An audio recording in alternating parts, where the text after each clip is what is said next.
Tu sais pour qui tu vas voter? Dans quelques jours, c'est les élections municipales et puis on parle aussi déjà de l'élection présidentielle de l'année prochaine.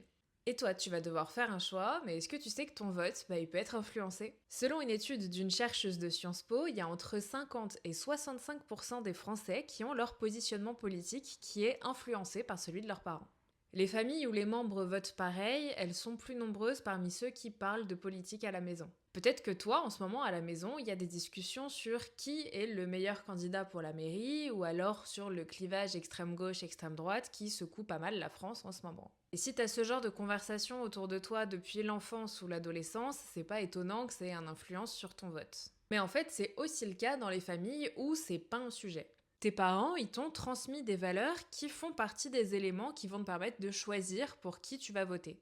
On peut t'avoir transmis des valeurs libérales, sociales, woke, nationalistes. Tout ça, ça va avoir une influence sur ton vote. Mais évidemment, il n'y a pas que les parents et la famille qui ont un impact. Il y a plein d'exemples de familles, et peut-être même la tienne, où personne ne vote pareil, et d'ailleurs, du coup, on évite de parler politique à table, sinon ça crée des conflits.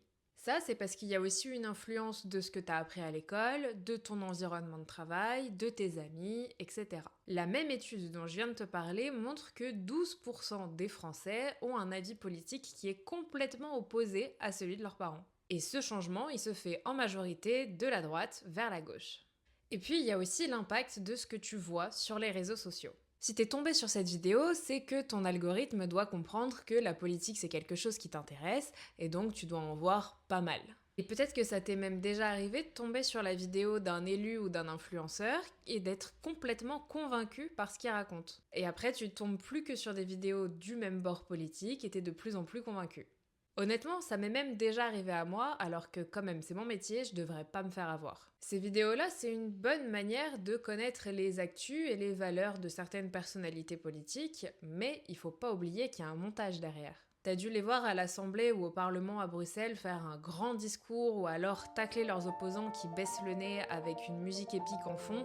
Évidemment, sans le montage, c'est beaucoup moins convaincant et impressionnant.